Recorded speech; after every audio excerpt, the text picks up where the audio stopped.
Welcome to episode 31 of Why Not Read Alpha Flight with Chris and Tom, a podcast where we take your favorite series seriously. I'm Chris Baker. And I'm Tom Flynn. We hope you enjoyed the last couple of non-traditional episodes. I guess we do have a traditional style. It was a very busy July, but a great summer has been had by all. Not just us, but the kids as well. And, you know, that's what matters in life, folks. This episode, we are back to our month-to-month coverage of Alpha Flight proper. We've got one random appearance in Marvel Fanfare and 2 regular series issues for you today. With that, let's get down to what we're here for. The story so far. You know what? We're not going to do that this time. This issue is designed as a coming on point for new readers, a bit of an onboarding, and doesn't rely on editor boxes or reader knowledge pretty much at all. It's really a new chapter in Alpha Flight as we move forward. Feels like every 5 issues or so, Bill Mantlo is finding a new kind of status quo for the book. This one just lasts a little bit longer. We will, however, do the deceased roster, this week known as the names on the Croaked Canucks clipboard. The list this week includes JMH and our friend, Secret Agent Superhero Linebacker, Dr. Walter Langkowski. Oh, what, Tom? Tom, you don't have a celebration for this one? I mean, it's the last episode you'll get to. I'm sorry, what? This episode, we start with Marvel Fanfare number 28, titled Murder by Numbers, cover date September 1986, written by Bill Mantlo, everything else by Ken Steacy, who is a native Canadian. Which they go to great pains to discuss in a, what do they call it, an editorial message at the beginning. It was weird, man. It was really weird. But they just kept going on and on and on about how Ken Steacy is Canadian. And well, it was an editorial potion. Oh, because the editor, yeah, okay. Because it's Al Hembeck, I believe, is the editor, and that was like a thing that he did. He did all that like social stuff for Marvel, and he was the fun guy, the fun editor of the bullpen, apparently. And his fun comes across a little bit differently for me. That's, yeah.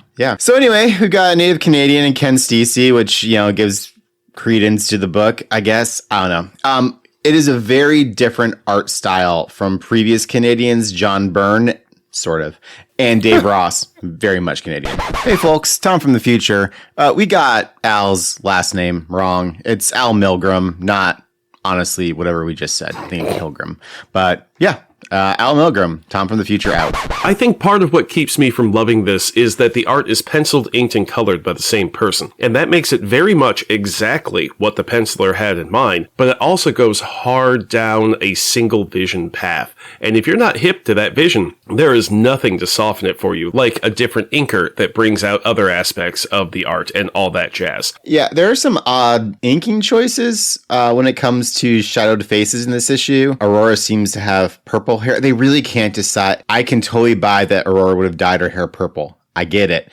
But they are so inconsistent with the color of the twins' hair across artists that it almost reads more like a mistake than it does like a deliberate choice. You know what I mean? Some of the inkings here seem like it's just, it has to be some color. So here, this is the color it is. And that's okay. That's how I do a lot of my embroidery. Okay. So like, I'm not knocking anybody here, but the art's kind of lined and pokey and then you get some weird color choices that are coming in and it just felt so different.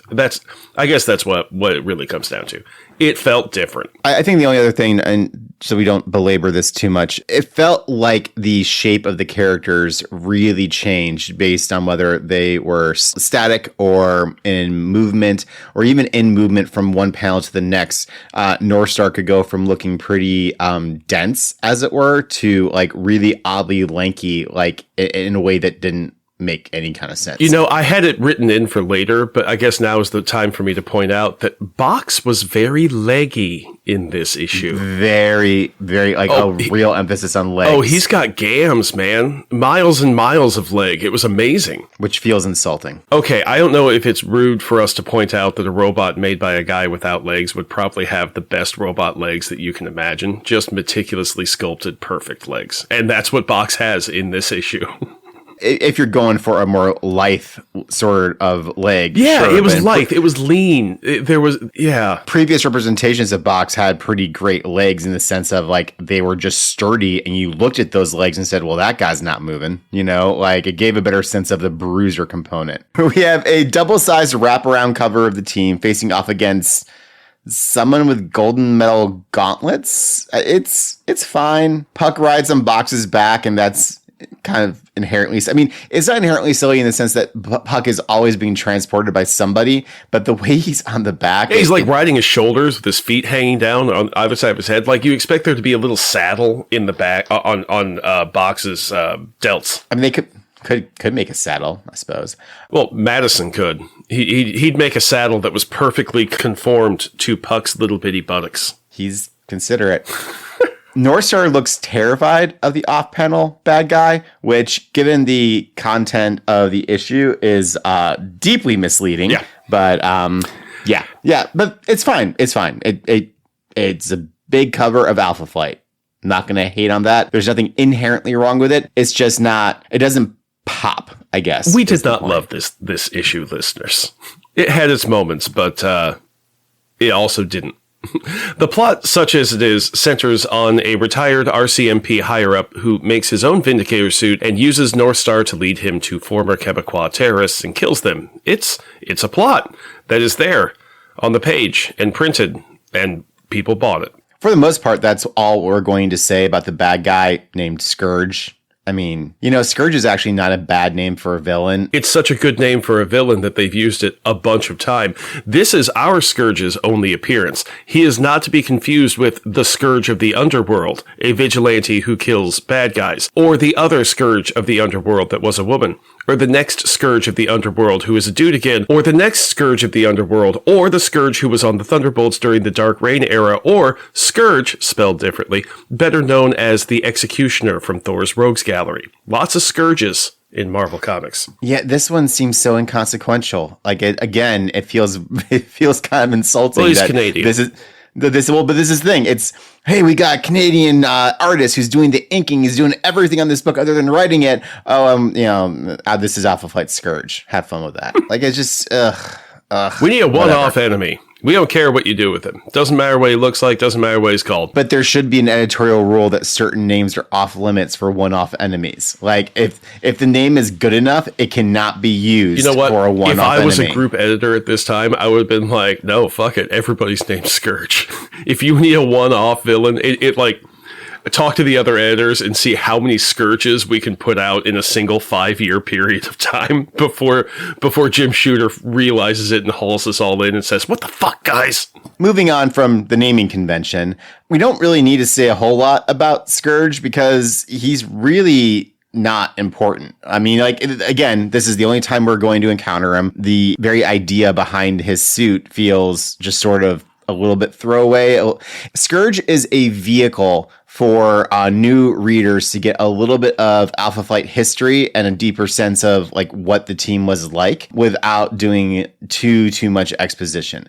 He knew JMH, he knew a lot of the inner workings of Alpha Flight, but the other thing that he's there to get across is how terrible the October crisis was for all Canadians, but French Canadians in particular. And in so doing, they really get a good chunk of the history very, very, very wrong. So the October crisis was a period from October 5th of 1970 to December 28th, during which time the War Measures Act was enacted by Trudeau the First. I'm not going to do his long ass name. That's a Chris thing. And I'm not going to make him do it right now. It was triggered by the kidnapping by the FLQ, who we've spoken of before, including one of the people kidnapped, Pierre Laporte, who was the French-Canadian official who had some mob connections, was kidnapped by the FLQ and was murdered by them. I mean, he did try and jump out of a window and badly wounded himself. And instead of getting him medical treatment, they just decided to strangle him to death. Joseph Philippe Pierre Yves Elliott Trudeau. It took me a long time to load it up because my computer is ancient and doesn't want to move quickly. And I don't remember those 6 names in that particular order off the top of my head. Proceed. Continue as you were, Tom. And yet you can crush the Walt thing every single time. Another kidnapped victim was James Cross, a British diplomat. He was eventually released, and his kidnappers, and part of the deal was his kidnappers were sent to Cuba They got Cuba. a flight by the Canadian government to Cuba. This was during the period where the FLQ had been ramping up for quite some time in their demands, their actions, and with this kidnapping, it gave the pretext to kick off the War Measures Act, which is the only time in Canadian history it's been deployed during peacetime, and it suspended civil rights. It gave powers to the police that they wouldn't have had otherwise, which generally those elements of it, like the civil rights component, was not terribly popular with the Canadian people, but the idea of increased police powers to deal with the FLQ, nationally, the polling seemed to suggest that they were a little bit more okay with it. What they were not okay with, and the military was very much not okay with, was deployment of the military itself within Canada. And from what information I was able to glean from a quick search, this was an attempt, and a successful one at that, by Trudeau to shift the Canadian military into much more of an internal monitoring mechanism. Not a military that was especially ready to go into large scale conflicts. Well, we would hear this in the news reports. They would call this security forces at that point in time, which are intended to be used internally against the people who are your own citizens, as opposed to the military that is used externally against specifically non-citizens, like Admiral Adama taught us to. Correct. Now, almost immediately after the War Measures Act went into effect and this operation kicked off, 497 people were arrested. Of that 497, only 63 were still in custody as of February after this period comes to an end, and about 30 of those were held without bail. But this was so sweeping that it grabbed intellectuals, artists, anyone who had some sort of support or affiliation, even a minor affiliation, even a nod towards the FLQ that was prominent enough, often got caught up in this, frankly, this sweep. One of the things that it did do is very much undermine the FLQ's claims to how strong they were as an organization, which the Canadian government probably knew, but... And that was the point of this, was showing other people, hey, they talk a big game. We are the goddamn government with a goddamn army. On top of that, the operation also did really injure the FLQ as a violent organization. Violent acts to work towards Quebec's sovereignty really just sort of stopped after this period. It moved much more into the electoral politics realm, birthing new political parties, that sort of thing. And, so in that respect, it moved the sovereignty claims into a more traditional sphere. Now, the fact that Quebec does not have sovereignty at this juncture, and, I'm going to be very upfront here. I don't know the history or the social dynamics anywhere near well enough to really weigh in on it. All that is to say, on that particular point, listeners, if you know of a good book or a series of articles I could check out, by all means, let me know. And if you know of someone who talks about this sort of thing and is interesting, let us know, because as you know, we are always happy to speak with people who know more about things than we do. I also have a sneaky suspicion that digging a little bit more into Quebec's history would actually give us some interesting insight into both North Star and Aurora. I think the social dynamics of Quebec are really something that, given what happened to Jean-Marie as a girl, given the connection to the Catholic Church, I'd be very curious to hear more about how that played out in the larger Quebec society. Oh boy, I can't wait to spend an hour talking to somebody about child abuse in the Canadian Catholic Church in the 80s and 70s. Actually, I guess Aurora would have been in the 60s, which is going to be even more horrific. We bring you nothing but the greatest content.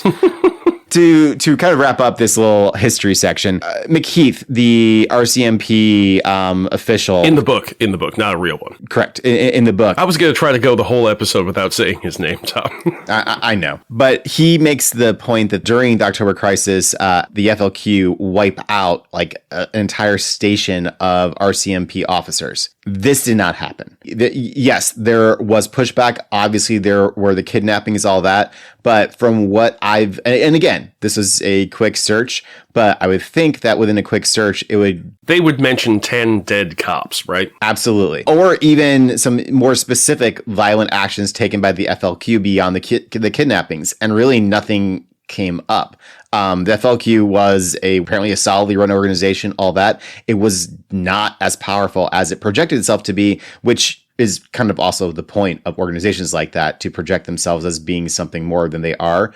It is simultaneously a way, this book is a way to like clue listeners in about the October crisis. It does, however, have to commit a grave sin against history in order to justify any of the action that follows. Well, and that makes it a little hard for kids who are reading this, because let's be honest, there's a lot of kids who are going to read this compared to grown-ups, to separate out which part of this is real history and which part of this is made up for the story. And I think it does a little bit of a disservice when you take a real event like this and then embellish it in ways that leave kids with a different idea than what actually happened with it. I would have liked to see this particular cool bit of history used in a slightly different way, because what we got was not even a terribly clever plot. So our uniquely Canadian Scourge's plan hinges on Alpha Flight being able to track Northstar via his The Call implant from way back in issue number 1. And recall, listeners, that only the 06 plus Puck got their own implants. Well, not all the 06. Shaman didn't get one because his mystical senses told him where to go, which, you know, seems a little suspect, but that is what it is. In this issue, Snowbird explains that she can't get an implant because as a demigoddess, she cannot be allowed to bleed, which is a hell of a thing to receive written on the page. This seems like a very specific take on a single line from back in issue number 6 when Snowbird was fighting Kolomak, but it is at least an interesting specific take. And in that one, that was the whiteout issue where there were no panels, there was just words and sound effects. It was really cool. In there, she says that she does bleed in that, and then she kind of freaks out because she's not allowed to bleed. And I don't know if that's because her blood, having God stuff in it, shouldn't drip out and be just left around in places. I think it's more of a honor and respect thing to her godhood. Like, gods should not be made to bleed, sort of thing. Oh, that's reasonable. Much more how I would interpret that. And then, I mean, the concern about God DNA being everywhere is a valid one. Tell that to the Greek gods, though, because they left their DNA all up. They be getting love all over the room. Marina didn't actually get an implant. That was a Robin Thicke joke, everybody. I'm sure most people didn't listen to his first album as much as I did before it was quite apparent that he was such a douchebag. But I do love me some Blue-Eyed Soul, Tom. You can cut this whole joke out if you like. You know who else probably loves some Blue-Eyed Soul? Marina, who didn't actually get an implant because her biology didn't work with the tech JMH was using to keep his superheroes under control. His serial heroes? His serial heroes, which maybe should have been a indication to JMH that he really didn't know what was up with Marina. So really, it was just Jimmy Ladd, Puck, Sasquatch, and the mutants, which again, seems, yeah, we'll suss there. Oh wait, did Sasquatch get one? Because I don't think we've seen him respond to the call before. I remember him running through the woods and changing in place because it was the first time he didn't have to stop and get buck-ass naked and meditate. But I guess he did get one, even with his size changing. And there is the question of, does he trade places with Tanarak when he becomes Sasquatch? Because that's kind of how people have been treating it lately. So how in the world do you have an implant in Walt's body, but also have it function in Sasquatch's? So, you know what? It's comics, everybody. I was more going to say that every time shit pops off, Walt's right there anyways, so he doesn't really need to He's call generally the one way. popping up. You know, okay, so I just didn't... Yeah, no, that's exactly my point. It's usually Walt's fucking fault that there is a problem in the first place. I did an event this last weekend. I did the Geekcraft Expo STL, and I do love the Geekcraft Expo events, but I was talking to somebody and I mentioned Alpha Flight and they said, yeah, I was just reading this issue with him and the Hulk the other day, and like the Hulk wasn't even there. Sasquatch just kept like hitting Bruce Banner and holding him up until the Hulk came, because Sasquatch was like, I want to fight the Hulk. And I said, lady, boy, I know exactly what issue you're talking about. And lady, boy, you should really listen to my best friend Tom lose his absolute shit over what a douchebag Sasquatch is. I think that's how we got into it, because she looked at the flyer for Why Not and said, do you really have an entire podcast about Alpha Flight? I was like, oh, yeah. My co-host really hates Walt. And she's like, well, that's because he's a dick. So zero hesitancy to buying on Team Tom. I'm just glad that it is a truth universally accepted that Walter Langowski is a complete prick. Well, the implants seem to be an Alpha Flight thing because Puck got one because he was supposed to be moving up to Alpha Flight because Box and Mr. Jeffries didn't get their own implants. And since Heather doesn't have one, that leaves just North Star, Aurora, and Puck as the Alphans with an active tracking unit installed in their body by Department H. And when you put it that way, it doesn't sound like a good choice, does it? Nope, not one bit. The issue of the implants will come back into play a long time from now in Volume 1. It will be another example of character assassination against JMH, but at least not one perpetrated by... And Tom, I thought long and hard, you've got to give me this one, just one, as a treat, okay? Mantlo! A couple of bits before we move on. The issue starts off by saying that North Star takes 30 minutes to travel 4,500 kilometers, which translates out to about 5,600 miles per hour. What was it that he previously was stated to be able to fly at? The 1983 handbook entry says 7,700 miles per hour, but we know how reliable that book is. And also North Star makes the point that he is running. He couldn't fly because of foggy conditions, which seems weird, but fine. What's he going to hit up there where he's flying? I mean, an aircraft. Me. Well, that doesn't really help his I'm not a terrorist credentials if he starts taking out Air Canada. I guess the question would be, is it a French aircraft or is it a Canadian aircraft? So anyway, he does state that he is almost as fast when running on the ground as he is flying through the air, which I would call bullshit on as direct lines and friction and all sorts of 5,600 versus 7,700. I would say that's almost as fast running as flying. Anyway, it's much slower when he thought that his dear terrorist friend was in trouble in a fire.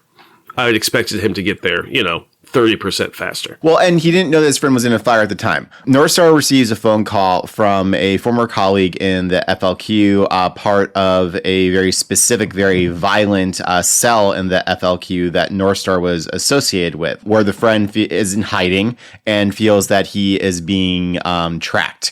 And when North Star gets to his friend's location, the building is in flames and his friend is dead. The plot of this is that Scourge is wanting to find these terrorist members who have gone to ground, and he thinks that North Star knows where they are. And so by killing one of them that he knew how to find, he pulled North Star into the story, and then he got North Star to run off and try to help his friends because the RCMP guy told him that there was some serial killer going after old terrorists. Well, it's the RCMP guy. So he does this specifically knowing that he can track Alpha Flight, and Alpha Flight can track North Star. But so by sending North Star down this path, he just keeps following Alpha Flight, and then when he figures out where they're going, he gets there a little early, kills the person, and it doesn't really make any sense, which is why, once again, Tom, this is more plot than I wanted to get into for the issue, because it's stupid.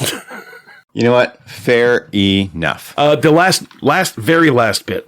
On page 11 of this book, there's an editor's note that Aurora's science experiment with Walt took place in Hulk 312, which I did not remember as being the case. So I went and looked, and Hulk 312, just to remind you folks, is the horrible child abuse story about how Bruce Banner became the Hulk even before the radiation. And I am very upset at having skimmed through it a second time because the editor told me to. So Al Milgram, I am angry at you, because I had to read that other Bill Mantlo issue again, because it is seriously upsetting and unpleasant. See, I just assumed it was a bad editor's note, because I know for a fact that it was in issues of Alpha Flight that Walt committed his crimes against Aurora's body. For a guy you don't like, you sure know a lot about him encyclopedically.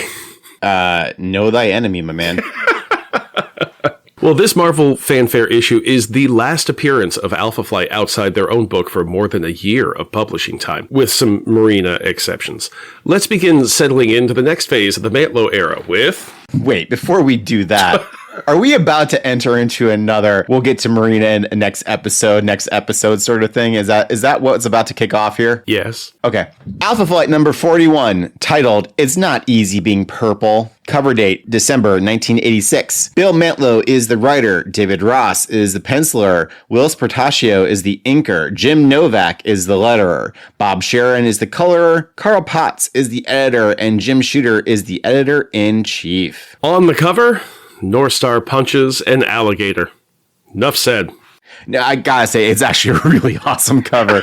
North Star, it looks super dynamic. It is like all of the best stuff about David Ross's work. I really love this cover. It is so absurd, but works in a way that it has no right to, and that's awesome. There are maybe 6 truly, dare I say, iconic Alpha Flight covers. I would argue number 5, number 6, number 12, number 40, and number 53. Everybody's seen that one. And maybe I'll throw in 106, but that's a stretch, and it's not because of the cover itself. It's just because that's statistically probably the one issue of Alpha Flight most people have read.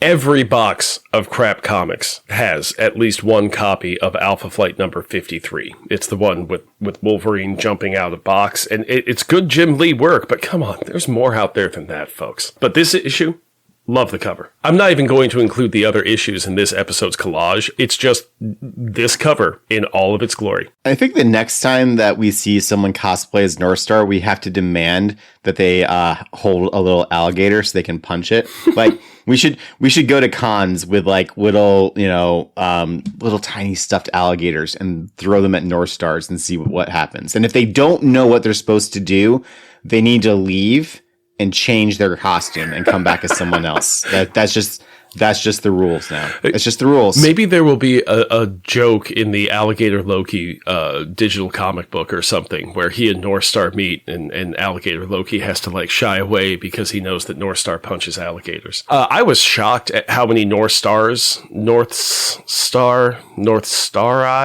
how many people were dressed as North Star at the Uncanny Experience. I sold out of North Star patches before noon on the first day. I will say that when Chris told me that, I shot him a look as if to say, how did you not expect to sell out of North Star? I expected more people to buy Puck. And that is your personal favoritism kicking in, man. Honestly, I was real heavy on Guardian face patches, and not a single one of those was purchased by anyone over the course of the weekend. Eat it, James. Well, it was great to see how much Alpha Flight love there was there, and it was also great how many Why Not fans said hi. It was truly humbling and touching to connect in person. It was a real blast and produced not just unusable audio, but actively unusable audio. I was not thrilled with the sound that came out of that. I now, though, have great crowd noise to use whenever I need to drop it into an episode. So that's maybe when I do that, if you listen real hard, you can hear part of our presentation. Yeah. Little Easter egg for y'all. We're trying to figure out how to adapt our presentation to be able to bring it to you guys and just trying to find the right format. So we'll see what we can do. But boy, it was great. Okay, one note, and I guess this is for Bob Sharon, the colorist, and that's that North Star's normally black suit in this book is that blue tone that you get for black in comics. And that's not how his costume has traditionally been colored. Maybe this is on Whilce Portacio for not inking in the whole costume as a straight up black, because that seems to be how Byrne would do it when he was bringing North Star to the page, was just inking it straight up black. And so Portacio must have inked the lines in and left that spaces for the colorist to turn blue. I mean, it works well on the cover, but it's a great cover. So, The issue opens in the formerly real place of Etobicoke, Canada. Formerly absorbed into the city of Toronto in 1998, it was absolutely a place that counts as a suspiciously specific place name in Canada. We meet little Kara Kilgrave, a 13-year-old girl sneaking back into her mom's house after being at a party way too late. 13, yeah. Yeah, I mean, like, look, man, it's the 80s. I'm not totally shocked by that, but that does seem a little on the younger side. She immediately jumps into the bath with an oddly close-up panel of her bathing and scrubbing her skin. At 13. See, this is the part I'm less okay with. Where her mother finds her, and we, the readers, find out that her skin turned purple tonight. Can we circle back to that whole close-up of a 13-year-old bathing panel? I mean, I gotta ask, who's worse? The guy who drew it or the guy who wrote it? It gets worse, Tom. I'm just Nobody forget that little Kara Kilgrave is 13 years old. So we cut to Alpha Flight having a staff meeting. This seems to be Alpha Flight's standard character intro motif, the place where everyone gets to explain their name and powers and a bit of their portion in the plot, and they reveal character moments between them and generally treat the issue as possibly someone's first issue. The X-Men get a fantastical Danger Room sequence. The Avengers get a thrilling adventure of finding where Tony passed out last night. And Alpha Flight gets a staff meeting with bad donuts and lukewarm coffee. I like that our podcast is slowly taking a very firm Iron Man's a bad guy. Oi, show me the lie.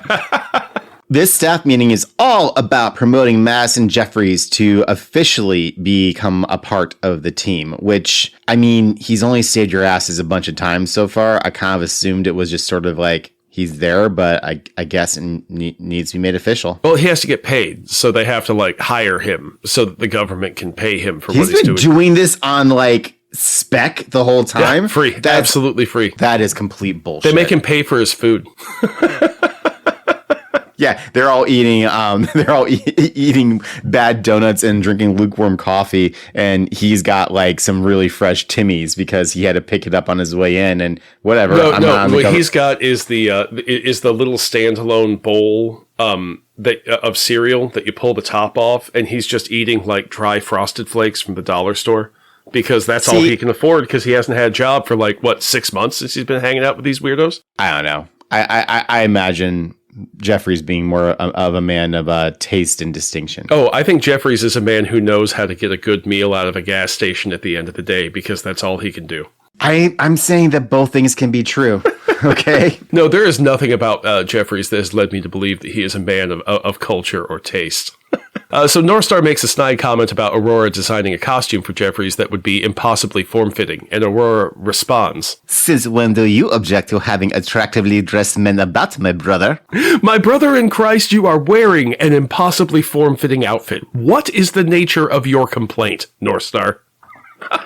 Across the board, yeah, Northstar would make that comment, and absolutely Aurora would reply like that. Like, sometimes when they're being shitty to each other, it crushes the sibling dynamic even better than it could in any other circumstance. And, you know, it does aggressively insert that subtext about Northstar at this era, and it's going to be getting more and more and more and more and more as we work towards, because this is when Mantlo was wanting to bring Northstar out, and I'm glad that they didn't let him, because I don't think that that Mantlo would have handled this the proper way. Not that it was done great in the first place, but yeah. That is a very good point, but I would object to subtext. That this ain't subtext anymore. So yeah. But there's that. The meeting ends with Northstar announcing that he will be taking a leave of absence to go back to full-time professional skiing and exhibition meets. This is not unlike your kid telling you they want to go to mime school. So bafflingly, like, how are you to make money, son? You can't. That's not how this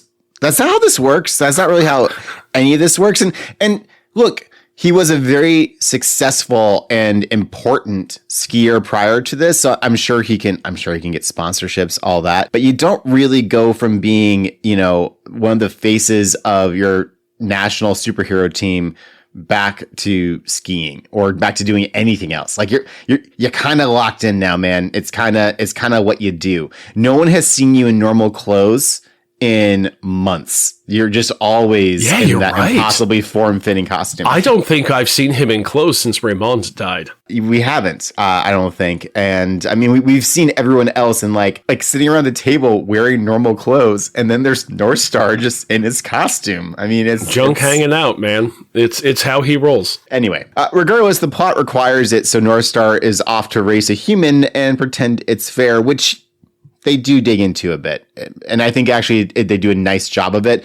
And just raise a point, it does dovetail a bit with some of the conversations today about fairness in sports and who has advantages and doesn't have advantages. I found that to be an interesting aspect that I did not feel comfortable discussing at this point, because I have a feeling I don't know enough about sports. You know me, Tom. I am not a sports guy. So I'm not really the best voice to weigh in on that. But I agree. There was something there that made my ears perk up and say, oh, this sounds familiar in a way that I don't think I've heard other people bring up before. I mean, at that time, it would certainly be connected to steroids in sports. I mean, this is the mid 80s. We're coming off of multiple scandals.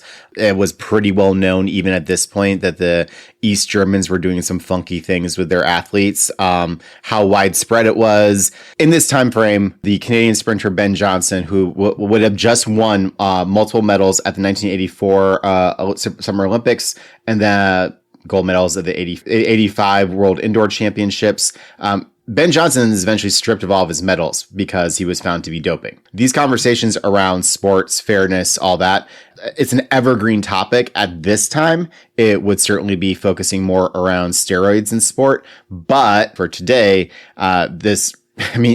especially since we're talking about a mutant, this really kind of gets into, innate biological advantages, as it would be phrased in the modern parlance. Correct. I don't think we need to belabor this any further. And I think that the biggest issue at this juncture, beyond anything else, is that sport, like everything else in this country, is predicated around money and what you can get and career. And as long as that's the case, there will always be fights over what is or isn't acceptable. It was not that long ago that black folks were put into certain sports and not allowed into others because they would be too good at certain things because of their innate biological advantages, which was just code for we're going to continue to be racist. So the trans athlete debate, I'm making scare quotes Thank you. I appreciate that clarification. Is far more about fear and hate and picking at what we can pick at than it has anything to do with what is fully fair in sport. There are almost statistically speaking, if you want to just do it through stats, there are basically no trans athletes at the NCAA level. There are more at the high school level, but most trans kids who are interested in sports won't do it because it's terrifying because of the conversations that adults will have about their fucking bodies. This is not something that we're going to dig much further into. It's just something that was noticeable to me and something that is, has always been a conversation, but right now has taken on an even darker and worse tone as it pertains to trans athletes. But that is not something that we are going to dig much further into because fundamentally, this is a plot device for this issue. Well, the plot requires him to go back to exhibition skiing because turns out that little Kara Kilgrave, 13 years old, has a crush on Jean-Paul Beaubier, famous skier who is apparently still famous despite not having been shown skiing for more than the last 41 issues. I will say that this also is a demonstration of your removal from the world of sports because someone who was as famous as Jean-Paul was as a skier, was a national hero and all that, they don't stop being famous. And if they make any sort of a move back towards the career, it is always headlines. So I understand why it's surprising to you. It's really not that surprising. I am surprised that they refer to him as Mr. Beaubier in this because when he was skiing before Alpha Flight, he was Jean-Paul Martin. And that was his last name. And he didn't take the Beaubier until he met Aurora and apparently changed his last name. And I guess it's just, retconned and forgotten now that he used to be Martin instead of Beaubier. And that's fine. Just a minor thing that you and I would pick up from being old school alpha heads, Do I count as an old school alpha head? You do now, friend. So, little Kara Kilgrave, 13 years old, steals her mom's credit cards, does herself up, quote-unquote, punk, so no one notices why she's purple, and heads off to see her crush at his first public appearance in possibly her lifetime. When he fails to instantly fall in love with her, she runs off to the public bathroom to cry and tells another girl to go jump off a cliff. The other girl turns purple herself and goes and jumps off a cliff. Kara thinks, "Oh my gosh, I said that, and she did it just like Daddy." That's right, astute listeners. Little Kara Kilgrave, 13 years old, is the daughter of one Mr. Zebediah Kilgrave, a.k.a. the Purple Man, a.k.a. the scariest villain Marvel has ever produced, as you saw in Jessica Jones Season 1. About 14 years ago, Kilgrave used his power to take control of people through pheromones to make little Kara Kilgrave's mom marry him. After he had thoroughly fallen in love with his thought slave, he let her go thinking she would feel the same, and she took baby Kara and ran away and never looked back. And now Kara has her dad's powers, with the twist that those she controls turn purple now, presumably for artistic reasons. It also kind of weakens her in a way, right? Like you know for a fact that someone's under her control in a way that you didn't with her dad. Having known this about her father, his color, his powers, and yet she still spoke loosely to someone, not suspecting that they might actually go do what she said. She's 13. Okay, good point. But it reminds me of in the Preacher comic book when Jesse is getting used to the word. And he tells a cop to shove his own dick up his ass, and the cop cuts off his own dick and shoves it up his ass. Jesse tells another guy to count every grain of sand on the beach before the dude can leave, and the dude does it for like months until he can like get his brain out of this command structure. The word was a really cool twist about how that whole book worked. There was a lot wrong with that book, but there was a lot that was really awesome about it too. Back to Alpha Flight. Little Kara Kilgrave, 13 years old, takes control of North Star and proceeds to have a 13-year-old's version of sexy time with her favorite hot skier, and the whole thing is fucking creepy, Tom. The whole thing. I didn't want to script out the whole story because, damn, there's a whole thing here I want to gloss over. No, sir, I do not like this part of the issue, Tom. I'm curious, what bothered you so much about it? She's doing exactly what her father did, and while this issue is almost like that Bill Mantlo Hulk 312, where it's just horrific a child abuse and trauma over and over again in Bruce's life, and you're reading this going, damn, this is not pleasant to encounter. And the one-page description from Kara's mom about how Kara came to be and her relationship with her father is horrible. It's horrific. It's the reason everybody remembers Jessica Jones season 1, because comic books and superheroes don't talk about the sexual nature of being taken advantage of that can present itself in these super situations. And then Kara being 13 and, like you said, not knowing what's right, not knowing what's too far, and not knowing when to stop. The whole thing is weird. I don't like it. I don't like it. Also, it's like a girl who grew up having a big crush on Liberace. Like, you can have a crush and have an idea about what it would be like if you meet North Star, but it ain't gonna go down the way you thought, little Kara Kilgrave, 13 years old. Well, sure. I think I'm going to depart from you a little bit here in that I think it's effective, though. Oh, it's effective, but I don't like it. Oh, sure, but you're not supposed to like it. Hulk was effective, but I didn't like it. Right. I mean, look, I think this does a really nice job of setting up what the pitfalls of powers can be and what the pitfalls of her specific power set are. The fact that she's 13 and frankly has just been told by her mother that she's the result of rape. Like, a lot of information just got dumped on little Kara Kilgrave, 13 years old, who again is little Kara Kilgrave, 13 years old. So, it's one thing for your powers as a mutant to manifest. It's another thing for your powers to manifest and you turn bright purple, and then to find out that you're actually the product of your mother being enslaved by someone else mentally. By the same powers that you now have and have no clue how to control. She can't even let go of control for North Star. Like, she doesn't know how to control any aspect of her power, but she does know that she can get what she wants with it. And a 13-year-old, that's real dangerous. Right. You can see how her dad turned out the way he did. And that was kind of the point I was going to try and get to, is that you can very much see how someone who maybe has a even lower ethical bar at a young age can really just discover that, okay, this is just, I can get what I want in the world, and that's simply how the world's going to work for me. Kara has enough of a moral core that she, even when she is just trying to get what she wants, there are points where she kind of pulls back a bit, and eventually in the course of this two issue arc, she does pull back more fully. But no, it didn't hit me in quite the way it obviously like bugged you, but I think it's actually a really solid bit of storytelling from Mantlo. Anyway, while off in some tropical location, North Star does in fact defend her from alligators, but alas, he does not punch one like on the cover. Boo! He does find out that being underwater breaks the purple girl's power over people, though. That's her name. Like, yeah. She gets a real name later, but yeah, she's the purple girl for a long time. Oh, that's a real dick move, Mantlo. She orders Northstar to take her to Alpha Flight to help her with her little superpower problem. Yeah, Alpha Flight here is this weird mashup of the Avengers and the X-Men. It's strange to me that they always get filed away with the X-Men when they could just as easily be filed away with the Avengers.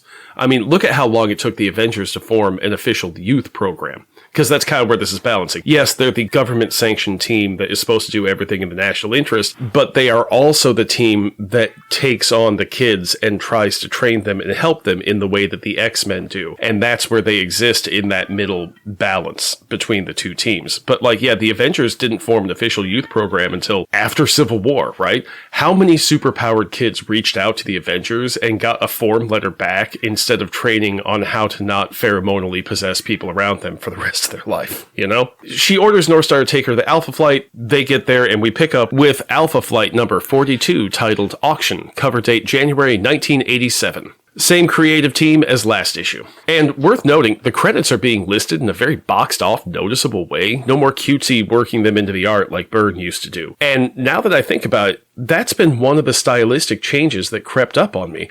I looked back and the more sparse credits that I'm talking about here, they're evenly spaced across the page. They began when Carl Potts took over as editor. It's moved around to the top or the bottom of the page, but for about 6 issues now, the credits are outside the colored area of that page and printed black on the neutral page color, and it really sets a tone for the era. It's weird how little things like that can catch your eye. On the cover, Vindicator, Northstar, and Aurora burst through a wall, startling thugs with guns who have Mr. Jeffries and Purple Girl tied up. The only memorable thing about it is that Heather's power signature is green instead of yellow. Presumably to separate it from Aurora's yellow glow, but the Vindicator Guardian suit's signature power color is yellow. Look, get it right or pay the price, Inkers. The price is a vicious tongue lashing from podcasters almost 40 years later. Steep price. Northstar and little Kara Kilgrave, 13 years old, are in Mansion Alpha as the team debates what to do with this kid who showed up and doesn't even know how to let go of Northstar. She tells him to go soak his head to get rid of her power over him. One thing to note here is that Northstar starts having a debilitating cough from time to time beginning in this story. Kara chalks it up to him getting wet so often while with her, which, okay, yeah. But he's a closeted gay man in 1987. What do you think we're building up to here, folks? Also, yeah, his ears are, they're pointy. He's definitely elfin. He's a pointy-eared bastard, all right. He's either an elf or this is like a stealth Star Trek crossover that they haven't told us about yet. As Alpha Flight discusses their options, Shaman breaks them down to confining Kara, killing her, or training her, but Kara cuts him off before the last one and takes over the whole team and runs away. Tom, we're going to need a term for what she does. She doesn't possess people like their soul. Does she take them over? Do you have thoughts on what term we want to use, or is that going to kind of develop organically here? She ragdolls them? No, that's a hard no. Yeah. Okay, I got nothing right now, man. Well, Kara comes across Mr. Jeffries, who has just transmuted the box armor into a pressure chamber to cure Roger Box of his case at the bends. We are still on that. It's unbelievable. He has had the bends for like a year at this point, it feels like. It's absurd. Considering we never actually saw it happen, we just got told that he has the bends. Swear to God, I did not know that this is what inspired Radiohead, but here we are. Well, Kara commands Jeffries to fly her in the Omnijet away from here, leaving the helpless Roger passed out on the floor of the poorly adjusted pressure chamber. They fly back to Toronto. Jeffries changes the whole jet into a tiny flying car. They get caught by some disposable weird guy named the Auctioneer. Man, there are a lot of those in Alpha Flight. Who tries to sell them at some secret auction where you can buy people. So let me get this straight. This story is about a rich white man in 1987 buying and selling 13-year-old girls. I do this podcast to get away from the news. Alpha Flight telling us who the real bad guys are since 1983. Anyway, Alpha Flight comes in and busts heads. They bring little Kara Kilgrave, 13 years old, back to Mansion Alpha with her mother's approval, and Beta Flight is reborn. Jeffries seems super into Beta Flight being back. He was a Beta Flighter who finally got into Alpha long after it was reasonable to think he might.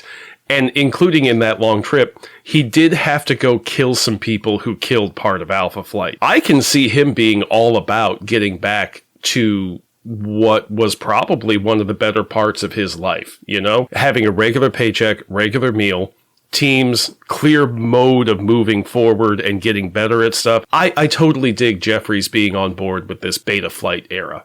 One quick note, in the final fight with the auctioneer and his cronies, Kara does tell the auctioneer to die. Drop dead. Why don't you just drop dead? And he collapses. He does not, however, die. There is a limit to her powers where she cannot turn off all the automatic systems in a person's body. But she sure as hell could give him a heart attack, so that's cool. Well, yeah, it seemed like his body tried to make itself die, and it couldn't, full on do it. But it definitely incapacitated him in such a way that he looked dead, which makes me wonder why she doesn't use that more often with other villains. If you can't kill him, you can totally be like, drop dead, and just incapacitate the people that you're up against and cut it down to the people that you need to fight. One nice thing about Jeffries, and the last point on this particular issue, because there wasn't a lot that happens here, is that Jeffries specifically has Kara go into the pressure chamber and use her power on Box to make him get up and phase into the armor so that they can reconfigure it, because the pressure chamber wasn't set right and it wasn't doing what he needed. He would die if he stayed there. And Jeffries thinks to himself that any one of Alpha Flight could have gone through the pressure lock and moved Box into where he needs to be. But he had Kara do this so that she could show that she was brave, so that she could do something in front of the team to show that she would do something that was really scary and that would help people, and that it was his way of getting her to solidify her role on the team.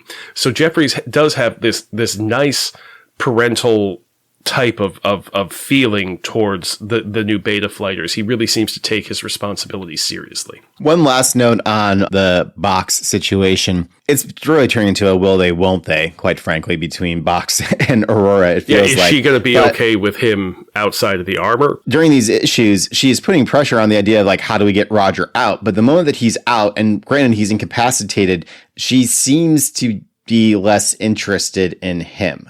Once he's back into the armor, we're back into I can't wait till you get free of the armor again. But the one moment where he was visibly outside of the armor here, everyone said, oh boy, she looks at him with disgust. Yeah. Yep. That's something I think we should just kind of keep track of. Obviously, we had the annual where he was out of the armor and there was a heavy flirtation and whatnot. Yeah, that was the most affectionate she's been towards him in his physical self, I think. But I think we also need to treat the annual as a little bit of an outside of time thing as it is. So, which is fine, but just wanted to put a little pin in that because I have a feeling it's going to be a bit of a recurring motif in the next few issues, or maybe not. Who knows? Maybe it just gets dropped. Well, this is definitely a turning point for the book, where we're getting our first new character that's been introduced. Kara is completely Bill's creation.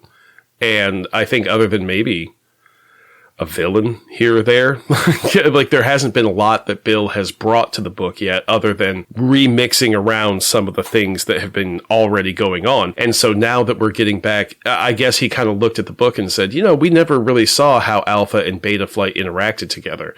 Let's take a look at that for a while, and that's going to be straight up through the end of Volume 1, even after Mantlo leaves. Beta Flight is going to be a presence, and an important presence, and we become, I'm not going to say like the Xavier School for Gifted Youngsters, but there is very much the active field team, and then there are the kids who get up to their own stuff underneath them. So it's kind of like jamming New Mutants and X-Men together into the same book, and there's a reason why those were separate books, because neither of those teams or situations gets the full attention of the book in the way that they ought to. And I think that the characters suffer for it. But that's what we're all here for, is to see how this all unfolds. Maybe I'm going to feel differently about it, doing it, every other week like this. I think that wraps up our issues for today.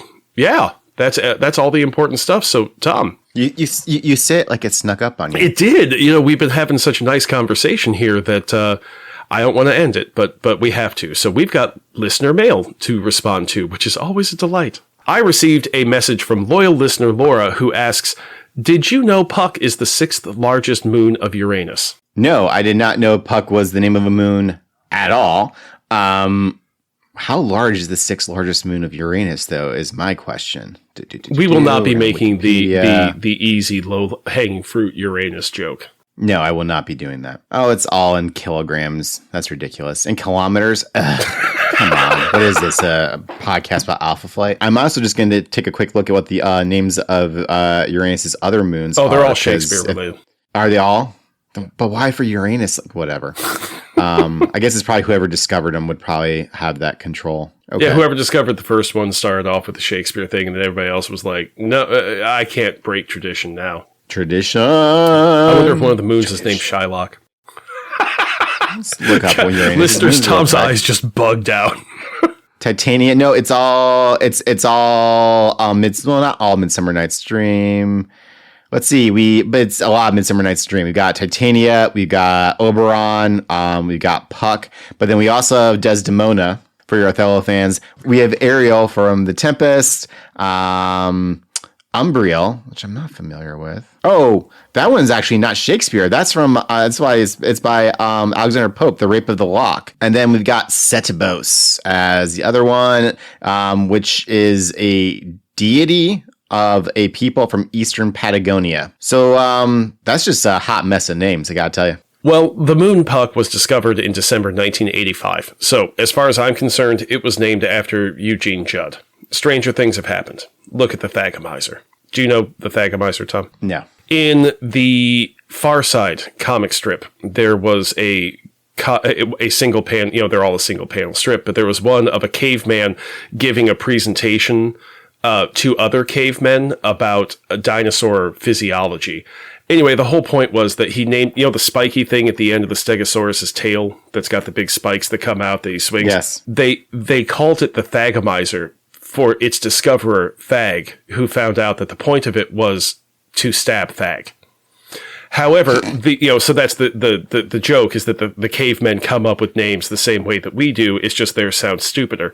But now, in our real world, in real scientific published literature, that structure on the Stegosaurus's tail is known as the Thagomizer because it did not have a name when he wrote that comic strip.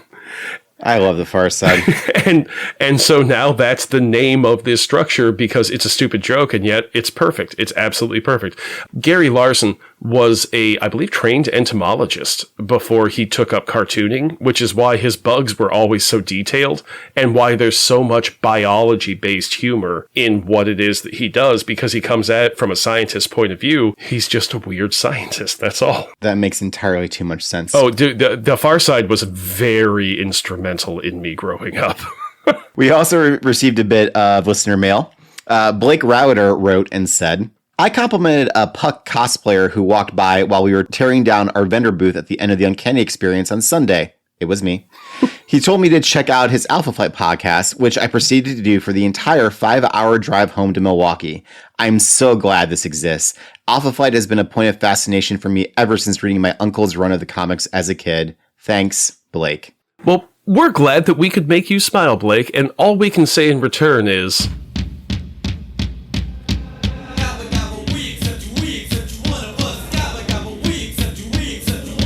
Why Not Read Alpha Flight with Chris and Tom is brought to you by the Excelsior Embroidery Company, a wholly owned subsidiary of the Roxxon Energy Corporation. You may have heard rumors or seen salacious video about Roxxon's recent involvement with a company working on teleportation technology. As part of Roxxon's commitment to finding out how such horrific ethical abuses could have occurred, I am happy to tell you that the subsidiary business that was responsible for that research had outsourced the actual work to one Mr. Sa'im, located in a place called Limbo. Apparently, Mr. Sa'im's workforce was entirely made up of what we would call, quote, demons, unquote, and they didn't understand that using live rabbits as their first 3,000 subjects for teleportation was something we humans would find, quote, objectionable, unquote. And really, it wouldn't be reasonable to expect them to understand that making a supercut of all those rabbits exploding set to the Benny Hill soundtrack would be viewed with a degree of earned suspicion by humans. But since these, quote, demons, unquote, are not in possession of we would call souls, all is forgiven, and Roxxon's share prices are up 3 points on news that Roxxon's personal teleporter will launch in time for the Christmas season this year. Listeners of Why Not Read Alpha Flight can go to ExcelsiorEmbroidery.etsy.com and use the code WHYNOT20 to get 20% off any 2 items. When company is coming over, bring out the good towels. Excelsior. That was a journey. Why Not Read Alpha Flight with Chris and Tom is recorded in Chicago, Illinois, and deep beneath stately Baker Manor in a fashionable neighborhood outside St. Louis. It is written by Chris Baker, edited by Tom Flynn, that's me, with cat noises courtesy of Teeny the Chonky Calico. Our theme song is Oh Canada by Five Iron Frenzy. New episodes are released every other Monday at www.thewhynotpod.com and wherever you get your podcasts. Please take a moment to rate our show on your podcast platform and take a moment to mention the show to someone you think would like it IRL or online, wherever you talk to fellow Alpha fans. And maybe follow us on Blue Sky or Instagram. Those things really help our show grow, and we appreciate it. Join us in 2 weeks when, for a change of pace, America invades Canada. God damn it. I do this podcast to get away from the news, Chris. See you next time, folks.